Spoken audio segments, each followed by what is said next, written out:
Hi guys, welcome to week 4. We got done talking about the Constitutional Convention last week, and we took a quiz, but now we have to move past the convention. And there's a debate that emerges once we create the Constitution. We kind of mentioned that the Articles of Confederation failed, government was too weak. So they created a constitution with a stronger government. Well, people were scared about that because they had just fought a revolution to overthrow strong government. So they weren't sure quite what to make of this constitution, which was written in secret.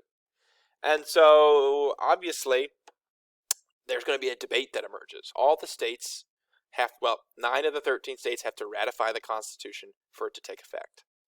There's going to be a huge debate between two groups called the Federalists and the Anti-Federalists, who will debate whether or not they should ratify or shouldn't ratify the Constitution. So let's go ahead and give you a lecture on that today. Make sure you have a sheet of paper out to take notes about what the Federalists and the Anti-Federalists believe. Later this week, we're going to read some excerpts from the Federalist Papers, so be prepared for that. So, the Federalists and Anti-Federalists. Sorry, here we go. Too far.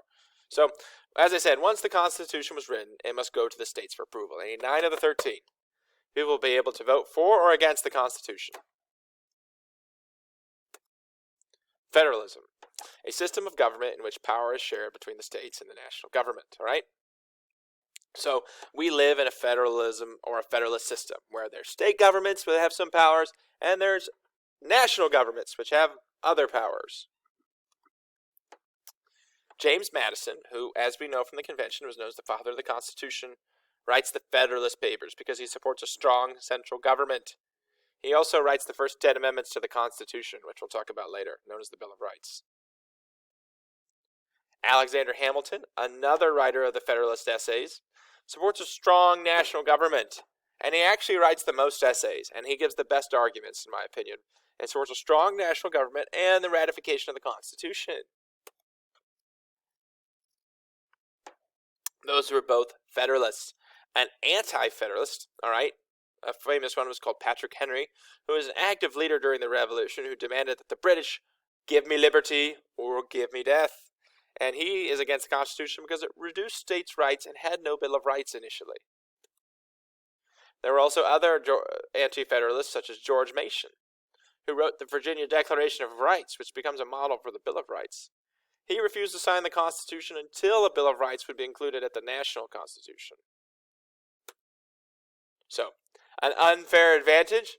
The Federalists published their essay in New York newspapers and pamphlets in 1787 and 1789. Newspapers support the Federalist side and publish more Federalist writings than Anti-Federalist writings. Surprise! So the shocked face says. Sorry, gotta drink my coffee here. Another long day at school. Two groups begin to develop. All right, so one that supports the Constitution, called the Federalists, they want the Constitution to pass as it is. Yes! The Constitution is awesome. I think everyone should rush out and vote for it, says James Madison.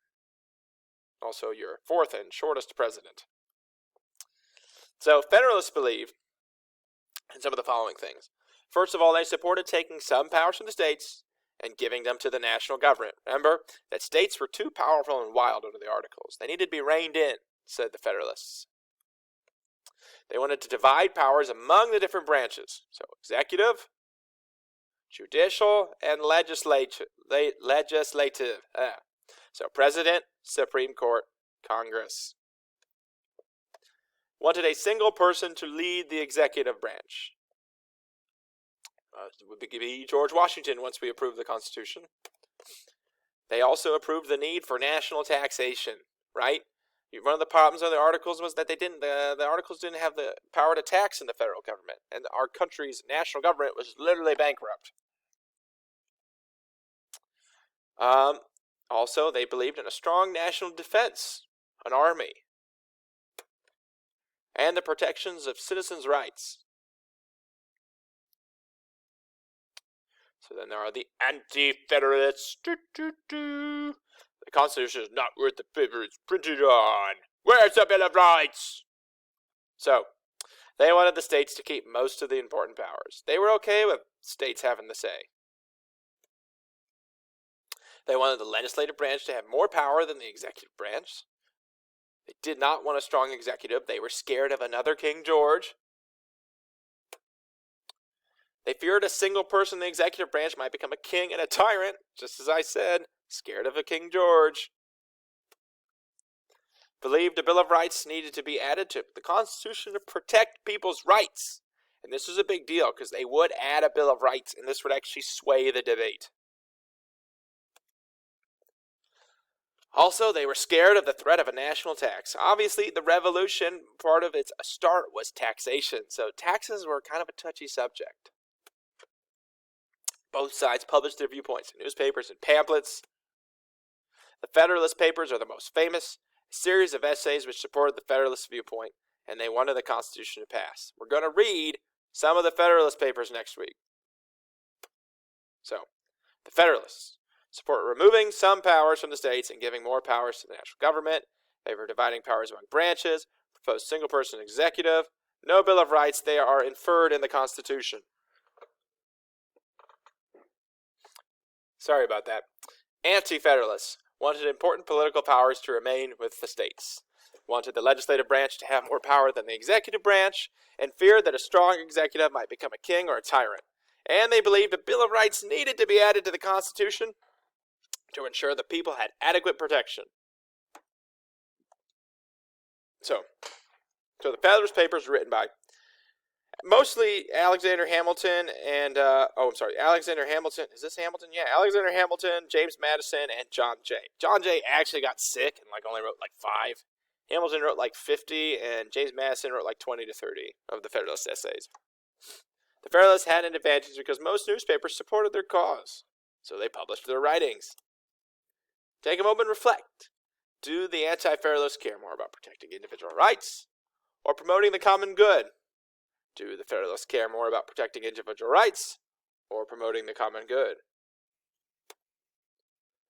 The Anti-Federalists were more concerned with protecting the rights of individuals, people, and states than promoting the public good as a whole. And the Federalists were indeed more concerned with promoting the common good of everyone than protecting individual rights. So, a little bit of practice. We're going to read some quotes from Federalists and Anti-Federalists and try and identify who said what. All right, ready?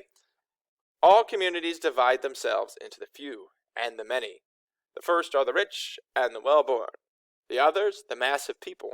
The people are turbulent and changing. They seldom judge or determine right. Give therefore the first class a permanent share in their government. They therefore will ever maintain a good government. So first of all, this is disparaging about the common people and says that really the first class of citizens, the educated, the wealthy, the well-to-do, should have a say in government. Who do we think this is?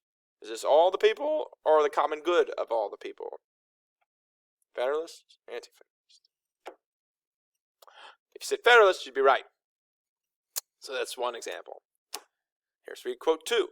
It must be by this time evident to all men that the Articles of Confederation is a system so radically vicious and unsound as to admit an entire change.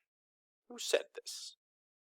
First of all, they're ripping on the Articles. Good idea. I am in support of that. But who is it? Oh, sorry. If you said quote 2 is a Federalist, you'd be correct. So, quote 3. Our country is too large to have all the affairs directed by a single government. Who said this?